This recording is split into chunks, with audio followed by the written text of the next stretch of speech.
Don't mess this up, Cal. This was constantly running through my head as I tried to stop my shaky finger from pressing an elevator button that would take me to the floor of the 5th largest bank in the world. I was on my way for an investment banking job interview, my dream job, and this was my one shot. See, the deck was stacked against me. I didn't go to an Ivy League school. I was interviewing in an off-cycle period. And worst of all, I had this deep feeling of imposter syndrome, like I didn't belong. But I knew if I could create a connection with this one person, I had a chance. So I walk in the room, I sit down, and the first thing he says to me is, "Tell me about yourself." I smiled. Because although I wasn't sure if I would get this job or not, I knew I had the ability to tell a story. And what better subject matter than me? I know me. Who knows me better than me?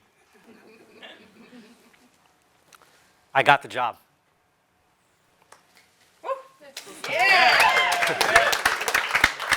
Now, I want to invite you into the possibility that the story you tell about yourself will greatly influence the stories you get to tell about your future. The story that I told about myself that day lets me tell the story of being an investment banker for the rest of my life.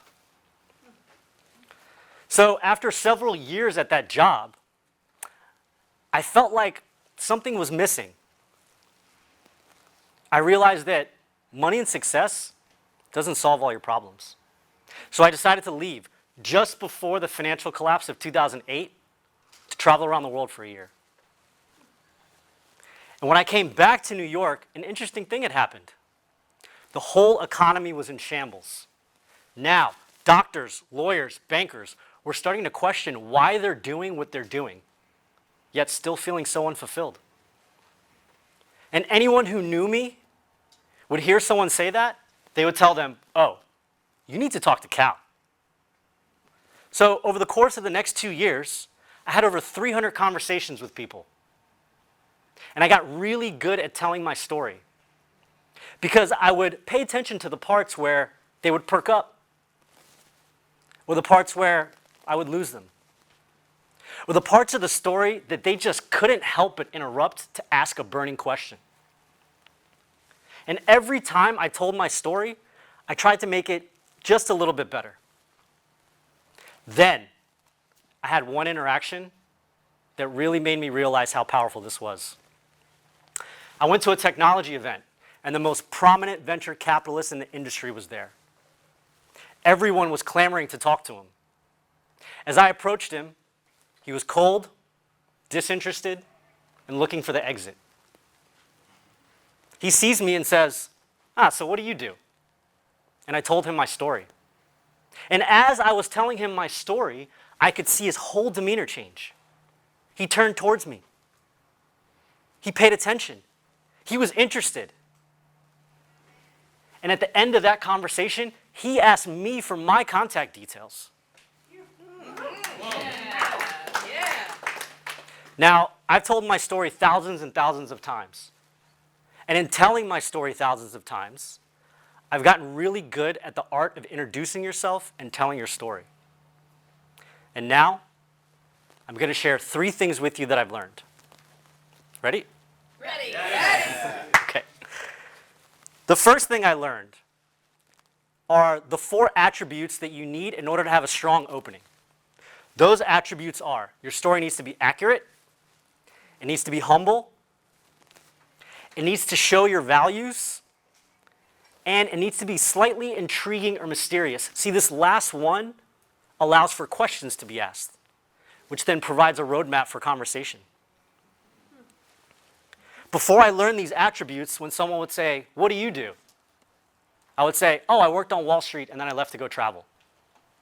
But after learning about these attributes, someone would say, "What do you do?"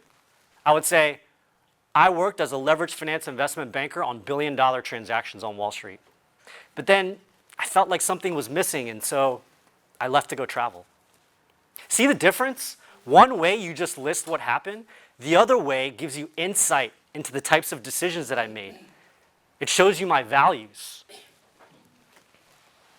The second thing that I learned is that your story needs to have some vulnerability. It's okay to be vulnerable. In my case, I thought I had it all figured out. I was successful, I was making money. But then something was off, and I wasn't really sure what, so I left to go travel. Okay, I'm gonna let you all in on a little secret, but don't tell anyone I told you. No one has life figured out. Okay? So, because of that, vulnerability makes you relatable. Vulnerability is the most effective way to lead to connection. The third thing that I learned was build credibility in your story early. Building credibility in your story early leads to trust. And the sooner you can get to trust, the longer period you have to create a connection. See, when you first meet someone, you have about 5 to 45 seconds. And you get placed into one of two buckets. The I need to pay attention to this person bucket, or the I don't need to pay attention to this person bucket. The brain likes to take shortcuts. And if you don't pass this person's internal bar for paying attention to you, you're going to get placed in the I don't need to pay attention to this person bucket. And from there, the conversation is effectively dead.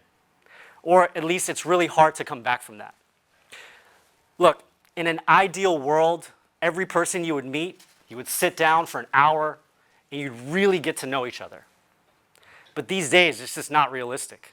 So the shortcut here is build credibility early, which then leads to trust. The way that you tell your story and how you introduce yourself can open you up to opportunities in your life that you never imagined possible.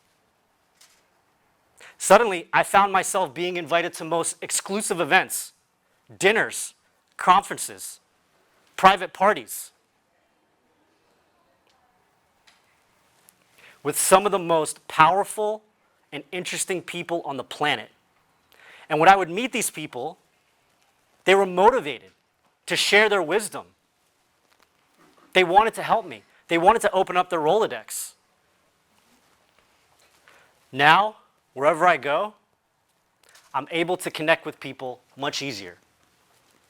And it's made me the person who I am today and allowed me to live the life that I'm currently living. And I credit all of this to the ability of telling your story to create connection. Now, I'm going to give you my full story. Are you ready? Yes. Okay. Hi, I'm Cal. Hi, Cal. I used to be an investment banker working on billion-dollar leverage buyouts. But then I realized that something was missing, and I found out that success and money just doesn't solve all your problems.